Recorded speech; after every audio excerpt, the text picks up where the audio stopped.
మీ ఏం IT AI job అయితే join next it challenge. Job తెచ్చుకోండి, 5 లక్షలు తీసుకోండి. సినిమా రివ్యూస్ లోకి వెళ్ళిపోతాం. మూడో topic cinema reviews. Like cinema reviews ఇచ్చే వాళ్ళ మీద సినిమా వాళ్ళు ఎప్పుడు నెగిటివ్ గానే ఉంటారు. ఎందుకు అంటావు?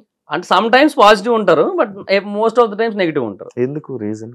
అంటే ఇంకా బేసిక్ గా సినిమాలు కొంచెం బ్యాడ్ క్వాలిటీతో వస్తాయి. Quality in the sense not about VFX అలా కాదు, అంటే కంటెంట్ పరంగానే ఎందుకో రిపీటెడ్ కంటెంట్స్ వస్తూ, సో మళ్ళీ వాటి మనం డబ్బులు పే చేస్తుంటాం కదా. సో ప్రతిదానికి ఫ్రెష్ గా డబ్బులు కడతాం మనం. సో ఆల్రెడీ ఇంత ముందు ఒక 2-3 సినిమాల్లో ఏదైతే కాన్సెప్ట్ వచ్చిందో దాన్ని ఇడిదిప్పి ఇప్పుడు ఇంకో సినిమా కింద రిలీజ్ చేశారు అనుకో, దానికి మనం ఎందుకు ఫ్రెష్ గా డబ్బులు ఇవ్వాలి? అదొక కాన్సెప్ట్ ఉంటది. సో అందువల్ల ఆడియన్స్ చాలా మంది రివ్యూస్ కి ఎడిక్ట్ అయ్యారు. సినిమాలు బాగోకపోవడం, దానికి ఏమో ఓవర్ హైప్ ఇవ్వడం బాగోని సినిమాలకు కూడా.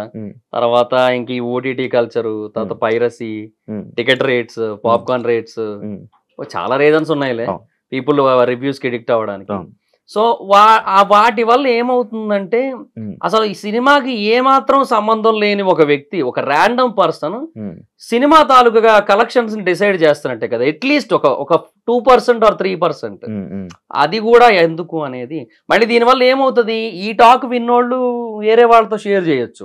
ఇప్పుడు పలానా రివ్యూర్ ఇట్లా చెప్పాడు బాలేదని, దాన్ని చూసిన 1,00,000 మంది ఇంకొక 1,00,000 మందికి నోటితో చెప్పొచ్చు, అక్కడ చూశాను రా బాలేదన్నారు అది ఇది అని చెప్పి. నేను ఎప్పుడు చూస్తాను, ఆయన జెన్యున్ గా చెప్తాడు, ఆయన బాలేదన్నాడు, సో బాలేనట్టే సినిమా ఎందుకు వేస్ట్ అన్నాడు అనుకో, 2,00,000 మంది అయిపోయినట్టే.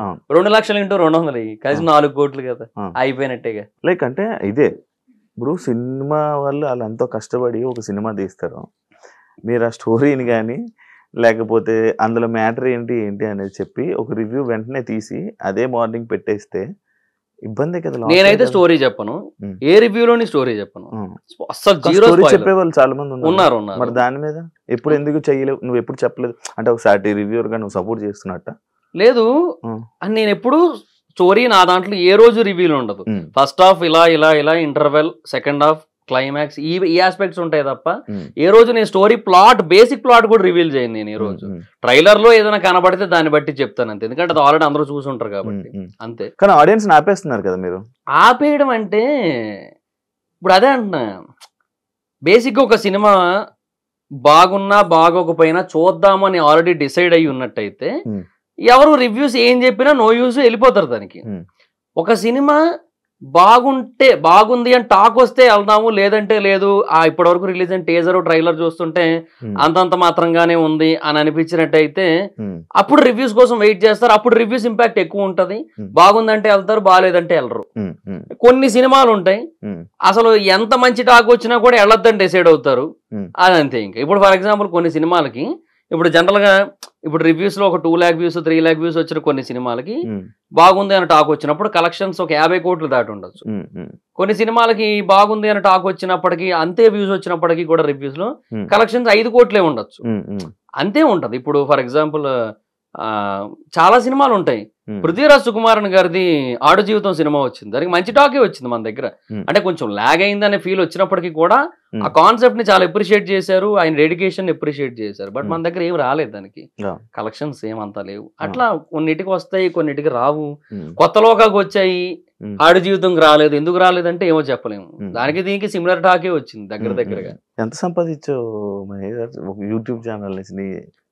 ఒకటి అని కాదు, అన్ని కలిపి 2019 నుంచి చేస్తున్నా. సో అప్పటి నుంచి ఇప్పటి వరకు ప్రమోషన్స్ అన్ని కలిపి more than 1 ఉంటది. more than 1 year.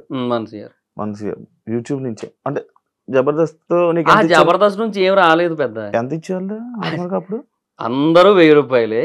ఆర్పి అన్న నాకు ఫస్ట్ 70 స్కిట్లకి 1000 రూపాయలు ఇచ్చారు, తర్వాత ఒక 50 స్కిట్లు 60 స్కిట్లకి 2000 ఇచ్చారు. 70 స్కిట్లు 1000? ఎప్పుడు 2019 అంటే అంతే. 19 అంటే 18 నుంచి ఆర్పి అన్న దగ్గర 18 నుంచి చేశాను నేను. 18 కూడా కాదు, 17 ఎండింగ్ లోనే ఎప్పుడో చేశాను నేను ఆర్పి అన్న దగ్గర. అప్పటి నుంచి చేస్తున్నా అన్న దగ్గర. సో అప్పటి నుంచి అనమాట. యూట్యూబర్ నా అన్వేషణ మీద ఏంటి బ్రో? నాకు మంచి ఫ్రెండ్ ఆయన ప్రస్తుతానికి. అంటే చాలా మందికి బూతులు తిడుతున్నారు, వల్గారిటీ ఉంటుందా? ఫుల్ ఉంటది. కొన్ని సార్లు పేరెంట్స్ మీదకి, ఫ్యామిలీ మీదకి వెళ్తూ మాట్లాడుతూ ఉంటాడు. ఫ్రెండ్ అని సపోర్ట్ చేస్తున్నావా? లేదు, సపోర్ట్ ఏం లేదు. నేను దాన్ని ఏమంటారు, అది కరెక్ట్ కాదని చెప్తాను. But end of the day audience encouragement ఉంది దానికి. ఆయన ఐస్లాండ్ వెళ్ళి అక్కడ వాటర్ ఫాల్స్ కొన్ని చూపించాడు. ఆయన వరల్డ్స్ బెస్ట్ వాటర్ ఫాల్ అనిపించింది నాకు అక్కడ. ఆయన క్యాంపింగ్ వేసుకొని వ్యాన్ తో అది డ్రోన్ షాట్లు చూపించాడు. అసలు ఎంత ఖర్చు అయినా పర్లేదు, జీవితంలో ఏదో ఒక టైంలో అక్కడికి వెళ్ళాలనే ఫీలింగ్ వచ్చింది నాకు. అంత బాగుంటది అది. దానికి 4 లక్షల వ్యూస్ వచ్చినాయి. ఆయన ఒక యూట్యూబర్ నో ఒక ఇన్ఫ్లుయెన్సర్ నో తిడుతూ వీడియోలు చేస్తే 20-30 లక్షల వ్యూస్ వస్తాయి. ఇక్కడ ఎవరి తప్పు? చూడకూడదు అట్లాంటివి. నేను అదే అంటున్నా, ఇప్పుడు ఇట్లాంటి వాటిని ఎంకరేజ్ చేస్తున్నారు. 18+ డైలాగుల్ని, 18+ కంటెంట్ ని, వాటిని ఎంకరేజ్ చేస్తున్నారు. అటు బూతులు మాట్లాడుతున్నా కూడా త్యాగరాజ కీర్తనలు లేదంటే శ్రీశ్రీ మహాప్రస్థానం అన్నట్టు వింటున్నారు వాటన్నిటిని కూడా. మరి ఇంకా అయ్యే చెప్తారు వాళ్ళు. శ్రీశ్రీ మహాప్రస్థానం ఎందుకు చెప్తారు? ఇయ్యే ఎక్కువ వింటున్నప్పుడు అంతే ఉంటది. రివ్యూస్ అవును 9 కి బిగ్ బాస్ ఇస్తున్నా వైబ్స్ లోనే. ఓన్లీ బిగ్ బాస్ రివ్యూస్ మీద ఎంత సంపాదిస్తామా? ఒక అంటే పెర్ సీజన్ ఒకవేళ బాగా ఎక్కువ వీడియోలు చేస్తే మంత్ కి ఒక 2 lakhs అబౌవ్ వస్తుంది. 2 lakhs అంటే నాకు ఇంకా అంత రీచ్ లేదు కదా. నేను ఎక్కువ వెళ్తుంది కదా బానే. అంటే ఒక 3 lakhs వరకు కూడా వచ్చు. 2 lakhs to 3 lakhs మధ్యలో ఉంటది. 3 వరకు టచ్ అవ్వచ్చు. ఒక సీజన్ మొత్తానికి 15 వరకు వెళ్ళొచ్చేమో ఒకవేళ బాగా క్లిక్ అయితే. అక్టోబర్ నవంబర్ మంత్ లో మనకి ఆర్పిఎం ఎక్కువ ఉంటది కదా, అప్పుడు మేబీ క్లిక్ అయితే ఎక్కువ రావచ్చు. 3 నెలలకు 15 లక్షలు, 4 నెలల కంటే 3 నెలలు 15 రోజులు కలిపి అట్లా ఏమైనా రావచ్చు. బట్ నేనేమంటే నాకు already Mahidhar vibes, trending topics, facts and mysteries, ఇప్పుడు బిజినెస్ పెట్టా కొత్తగా, ఇవన్నీ ఉండడం వల్ల అన్ని చేయలేను, తక్కువే వస్తుంది. ఇప్పుడు తగ్గించాను. కంటెంట్ డౌన్ కూడా అయింది మధ్య. కంటెంట్ కూడా ఎక్కువ పెట్టలేకపోతున్నా. హైదరాబాద్ వచ్చా ఇప్పుడు, ఇక్కడ కుదరట్లేదు చేద్దామంటే. ఎంత అయింది బిజినెస్ పెట్టడానికి? అరౌండ్ ఒక అంటే 60 దాకా అయింది. 60 lakhs. పెళ్లి అయింది కదా రీసెంట్, కట్నమా? అదేట్లేదు. ఏంటి పెళ్లి? లవ్ మ్యారేజా? ఎప్పటి నుంచి లవ్? అంటే 2024 January 1st నుంచి. ఎక్కడ, ఎలాగా అంటే చెప్తావు ఒకసారి. అంటే తను ఆంధ్ర యూనివర్సిటీలో ఎంఎస్సీ చేస్తుంటారు. వైజాగ్ అంటే తన రాజమండ్రి, ఎంఎస్సీ కోసం ఆంధ్ర యూనివర్సిటీ. సో అట్లా నా సబ్స్క్రైబర్ కొంచెం అలా ఇన్స్టాలో మెసేజ్ చేసి, అయ్యో నా ఎన్ని సబ్స్క్రైబర్లు మెసేజ్ చేశారో చూడు, రిప్లై ఇవ్వలేం బ్రో, భయం. మళ్ళీ నువ్వే రివ్యూ ఇస్తావు, శివరాజు రిప్లై ఇచ్చాడని చెప్పి. ఎందుకు బ్రో? నాకు సరిపోయింది. లేదు, పెళ్లి చేసుకుంటే ఎవరేమనరు కదా, అది కూడా కరెక్ట్. సారీ చెప్పు, అది కూడా కరెక్ట్. సో ఆ తర్వాత ఇంకా అట్లాగా ఇంకా కాసేపు ఒక 2-3 times నార్మల్ గా మెసేజ్ చేసుకుని, ఆ తర్వాత అట్లా మాట్లాడుకుని కొంచెం తర్వాత ఒక రోజు అట్లా బీచ్ రోడ్ లో కలిసి అలా ఫ్రెండ్షిప్ అనేది బిల్డ్ అయింది. అట్లా లవ్ అయిపోయి లవ్ మ్యారేజ్ చేసుకున్నా. అట్లా అరేంజ్ మ్యారేజ్ అనుకున్నా నేను. నువ్వు మ్యారేజ్ అయిపోయి నేను వైజాగ్ వెళ్ళిపోయాను బ్రో అంటే. మ్యారేజ్ ముందే వెళ్ళిపోయాను నేను. 2023 ఫెబ్రవరిలోనే వెళ్ళిపోయాను. వెళ్ళిపోయావు. హైదరాబాద్ లో మంచి ఆపర్చునిటీస్ ఉంటాయి కదా నీకు, ఎందుకు వైజాగ్? అంటే వెళ్ళిపోయాను ఇంకెందుకంటే నాకు బేసిక్ గా కొంచెం అది ఎలా అంటే నాకు బిజినెస్ మీదే కాన్సన్ట్రేషన్ ఎక్కువ ఉంది. మొదటి నుంచి బిజినెస్, ఇప్పుడని కాదు, స్టార్టింగ్ నుంచి 2019, 18 ఆ టైం నుంచి కొంచెం బిజినెస్ అంటే బాగా ఇంట్రెస్ట్ ఉండేది.